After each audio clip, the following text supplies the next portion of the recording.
Dr. Sievers was well known in Southwest Florida thanks to numerous articles about her practice where she specialized in hormone therapy. People have been healing themselves for centuries. And she had a YouTube channel where she spoke about her brand of alternative medicine. We really want to get something that's going to help turn down the immune system. Teresa was at a family gathering in Connecticut with her husband Mark and their 2 daughters. One Sunday night, she returned home alone. She had patients in the morning. These images of her pulling her luggage at the airport are the last known of her alive. She's just a wonderful person. So giving. When Teresa didn't show up for work, Mark, who is also Teresa's business manager, exchanges text messages with Teresa's nurse, Sandra Hoskins. I am checking with doctor as well. She's not answering her phone for me either. I said, Mark, do you want me to go to your house? And I got one word, no. Mark then asked another colleague of Teresa's to go by the house. He walked in on a murder scene so bloody, it defies comparison. 911, what is your emergency?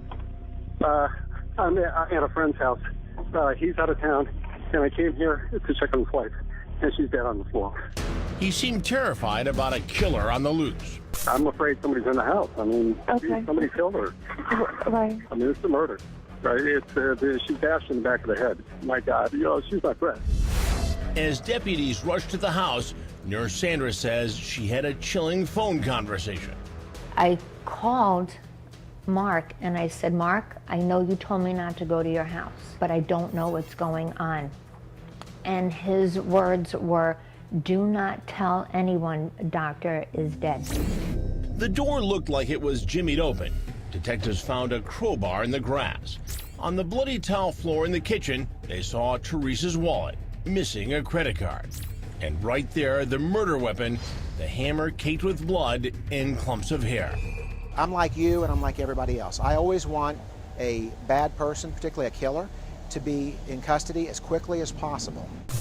Teresa's mother-in-law, Bonnie Sievers, tearfully tells the detective she was at the house the day before.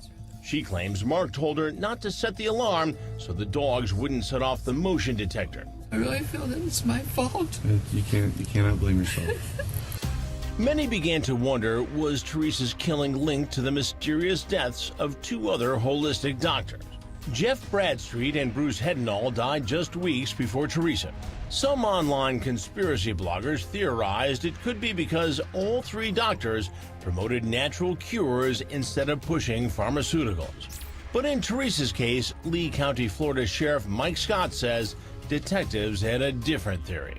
I believe, and everything that we have thus far, and it's a lot, lends me to some comfort saying that it's not random and arbitrary. But soon the investigation turns into something no one imagined. Though Mark has an alibi, being 1,400 miles away in Connecticut, investigators begin to notice strange behavior.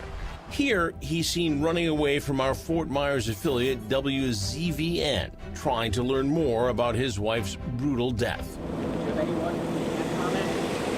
He left his wife's office so fast, trash bags were still hanging out of his car window. It's not the first time Mark acted odd. Sandra says at Teresa's funeral, Mark was cold to her, even though they'd been friends for years.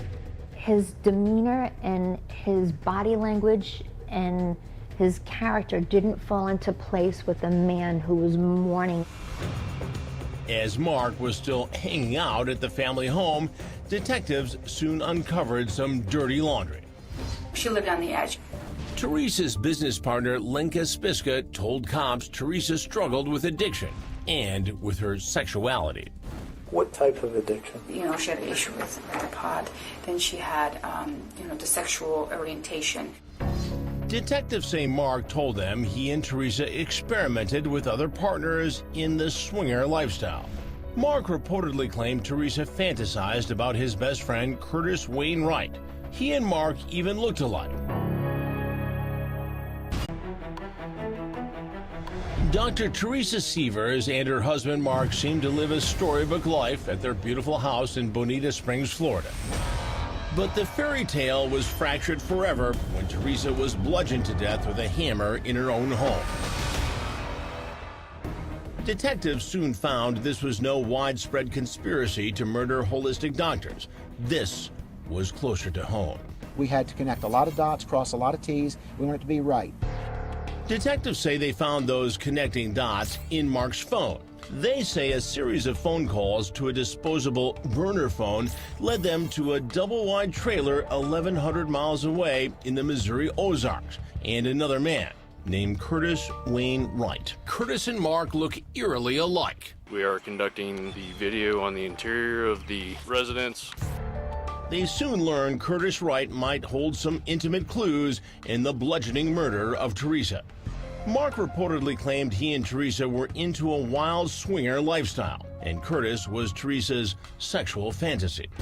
Now cops are asking, did her alleged fantasy come to her house for a secret rendezvous or for murder? Outside the trailer, a silver Hyundai rental car leads to the first damning clue in a long list that will split the investigation wide open. Inside the car, a GPS device reveals a bombshell, Teresa's home address in Bonita Springs. And even more, the GPS is registered to an email address with a different man's name, Jimmy Rogers. He started asking me questions like what I know about. Investigators head straight to Jimmy's girlfriend, Taylor, who seems to know a lot. And I'm like, well, I know you went down there to kill somebody. And then he said, yeah. I said, did you shoot her? And he said, no. And I said, then how'd you kill her? And he made a stupid little chuckle that he does and then said, with a hammer. Turns out Jimmy had a nickname, the Hammer. And because of what Taylor tells cops, they soon sweep in and arrest both Curtis and Jimmy. Deputies say Jimmy even brought the evidence back with him and told Taylor where he hid it. Following is going to be the recovery of overalls. Detectives say they found bloody overalls Jimmy tossed alongside a rural Missouri highway. Just please don't touch them or pick them up, but if you can point to, is that the item in question? Taylor had absolutely nothing to do with the killing and cooperated with investigators. Jimmy's arrest was not a surprise to neighbors in the community about an hour south of St. Louis, who told WZVN Jimmy bragged about the hit. People kind of knew about it, but nobody really believed him. He always talked about his favorite weapon was a hammer. And he said that to me multiple times, that his favorite weapon was a hammer. So why would Wright and Rogers drive some 1,100 miles from Missouri to Florida to allegedly bludgeon Teresa to death? It's a shocker. The sheriff says they were hitmen in a devious murder for hire, but who would employ two killers to kill Teresa? Cops say it was her very own husband, Mark Sievers. I'm not 100% sure he's got blood in his veins. I think it might be ice. This exclusive video shot by WZVN shows the actual arrest of Mark Sievers. Deputies took his two daughters out of the home first. Anything you'd like to say? So what do cops believe could be the motive? Prosecutors say Teresa and Mark had troubles in the bedroom and with the checkbook. There was an IRS lien on the house for nearly $33,000. Mark Sievers is present before the court. But aside from money problems, Mark allegedly had different dollar signs in his eyes. $4.4 million worth. That's the amount of life insurance he held on Teresa. And prosecutors say Mark wanted to cash in, promising to pay the alleged hitmen once he settled. Wayne Wright, Jimmy Rogers, and Mark Sievers are locked up where they belong, and the daughters will be well cared for. When confronted with the evidence, Wright ultimately confessed. In chilling detail, he claims he was the first to hit Teresa just a couple of times, but then stopped, saying, "I have shoulder problems, so I guess I wasn't hitting her hard enough." That's when Jimmy, the Hammer, allegedly finished the job. Wright pleaded guilty to second-degree murder. He'll serve 25 years in prison, and he will testify against Mark. Jimmy the Hammer Rogers pleaded not guilty to first-degree murder. He waived his right to a speedy trial because his lawyers need time to sift through the 50,000 pages of documents. I have it on a hard drive, and it's ready to review, Your Honor. And as for Mark Sievers, he's pleaded not guilty to first-degree murder. Prosecutors are seeking the death penalty. Our number one goal here is preservation of life. And in the middle of a fight for his life, Mark Sievers fought another legal battle over who gets guardianship of his two girls, his mother or Teresa's. That's exactly what I want, is what's best for my girls. In a rare move, the family court hearing was open to cameras. Lawyers asked Mark about accusations he made negative comments about Teresa's mom. Negatively, I don't think so, ma'am. I think accurately would be a better choice of words.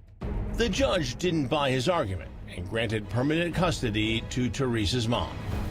These kids celebrated their first Christmas just a couple of months ago without their mother, and now their father's off in shackles on his way to jail, where he belongs, frankly. Now, the little girls have lost both their parents, their mother to an assassin's hammer, and their father, who could be executed if he's convicted. I have to talk to her every day. She was my mentor.